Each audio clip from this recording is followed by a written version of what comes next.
हरे कृष्णा, नमस्कार, जोहार मेरे प्यारे दर्शकों। मैं आपका मित्र कुमुद रंजन सिंह आप लोगों का बहुत बहुत स्वागत करता हूं। प्यारे दर्शकों, मैं अपने निवास स्थान जमशेदपुर झारखंड से आप लोगों के समक्ष उपस्थित हूं।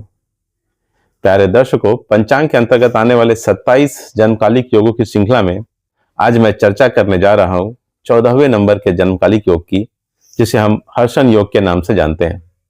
इससे पहले कि मैं चर्चा आरंभ करूं, मैं कुछ बेसिक्स जरूर शेयर कर देना चाहूंगा, जिससे वैसे दर्शक जो अभी नए नए जुड़े हैं उन्हें इन योगों को समझने में किसी भी प्रकार की कोई भी परेशानी पेश ना आए। प्यारे दर्शकों, सूर्य और चंद्रमा के बीच की दूरी के आधार पर पंचांग के अंतर्गत आने वाले 27 जन्मकालिक योगों का निर्माण होता है। 27 जन्मकालिक योगों के नाम इस प्रकार हैं: विषकुंभ, प्रीति, आयुष्मान, सौभाग्य, शोभन, अतिगण, सुकर्मा, धृति, शूल, गंड, विधि, ध्रुव, व्याघात, हर्षण, वज्र, सिद्धि, व्यतिपात, वरियान, परीग, शिव, सिद्ध, साध्य, शुभ, शुक्ल, ब्रह्म, इंद्र और वैधृति। इन 27 योगों में 14 शुभ योग हैं, 5 मध्यम योग हैं और 8 अशुभ योग हैं। 14 शुभ योग इस प्रकार हैं: प्रीति, आयुष्मान, सौभाग्य, शोभन, सुकर्मा, विधि, वज्र, सिद्धि, शिव, सिद्ध, साध्य, शुभ, शुक्ल और ब्रह्म। 5 योग मध्यम योग की श्रेणी में आते हैं, जिनके नाम इस प्रकार हैं: ध्रुव, हर्षण, वरियान, परीग और इंद्र। 8 योगों को अशुभ योगों की श्रेणी में रखा गया है, जिनके नाम इस प्रकार हैं: विषकुंभ, अतिगंड, धृति, शूल, गंड, व्याघात, व्यतिपात और वैधृति।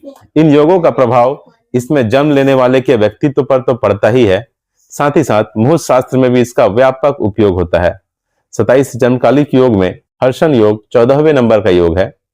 हर्षण योग को मध्यम योगों की श्रेणी में रखा गया है। हर्षण योग के भगवान भग हैं, अर्थात पितृदेव हैं, और इसके स्वामी ग्रह केतु हैं। हर्षण योग में जन्मे जातक खुश मिजाज होते हैं तथा आनंदी स्वभाव के होते हैं, बहुत ही जोशीले और फुर्तीले होते हैं। हर्षण योग में जन्मे जातक ज्ञानी, विद्वान, तेजस्वी और पराक्रमी होते हैं।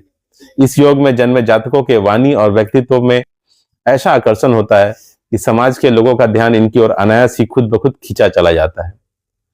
हर्षण योग में जन्मे जातक प्रायः धार्मिक और आध्यात्मिक होते हैं तथा इस कारण इन्हें तीर्थ स्थलों का भ्रमण करना तथा वेद पुराण आदि का ज्ञान अर्जित करना अच्छा लगता है। इस योग में जन्मे जातक सामाजिक होते हैं तथा सभी के सुख दुख में साथ खड़े होते हैं।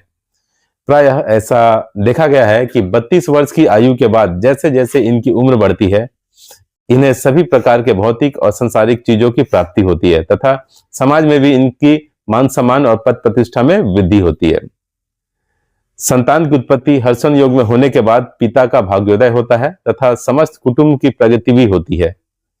मुहूर्त शास्त्र के लिहाज से भी हर्षण योग मध्यम शुभ योग है और सभी प्रकार के शुभ और मांगलिक कार्य इस योग में किए जा सकते हैं। जैसे हर्षण योग में शादी सगाई की जा सकती है, गृह प्रवेश कर सकते हैं, नए वाहन की खरीदी कर सकते हैं, देश विदेश की यात्रा कर सकते हैं, खेतों में बीजारोपण का कार्य कर सकते हैं, विद्या और ज्ञान अर्जन का आरंभ कर सकते हैं, कोई भी धार्मिक और आध्यात्मिक कार्य कर सकते हैं तथा शरीर में किसी भी प्रकार का ऑपरेशन करा सकते हैं। हर्षण योग के दौरान सिर्फ ब्रेन अर्थात न्यूरो से रिलेटेड ऑपरेशन से परहेज करें।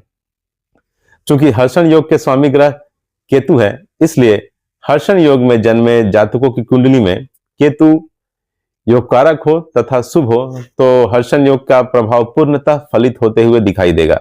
लेकिन अगर हर्षण योग में जन्मे जातक की कुंडली में केतु मारक की भूमिका में हो तथा मंगल के साथ युति बनाकर अंगारक योग बना रहा हो, या केतु शनि के साथ युति बनाकर शापित योग बना रहा हो, या केतु सूर्य या चंद्रमा के साथ युति बनाकर सूर्य ग्रहण या चंद्र ग्रहण का निर्माण कर रहा हो, तो इस केस में हर्षण योग का शुभ प्रभाव पूर्णतः फलित नहीं होगा, अर्थात इसके शुभ प्रभाव में बहुत कमी दिखेगी। प्यारे दर्शकों, इस प्रकार मैंने आज हर्षण योग का संपूर्ण विवरण आप लोगों के साथ साझा कर दिया है। उम्मीद करता हूं कि आपको ये जानकारी पसंद आई होगी। आज के लिए इतना ही, कल फिर मिलूंगा एक नए योग के संपूर्ण विवरण के साथ। तब तक के लिए नमस्कार, जय श्री कृष्ण।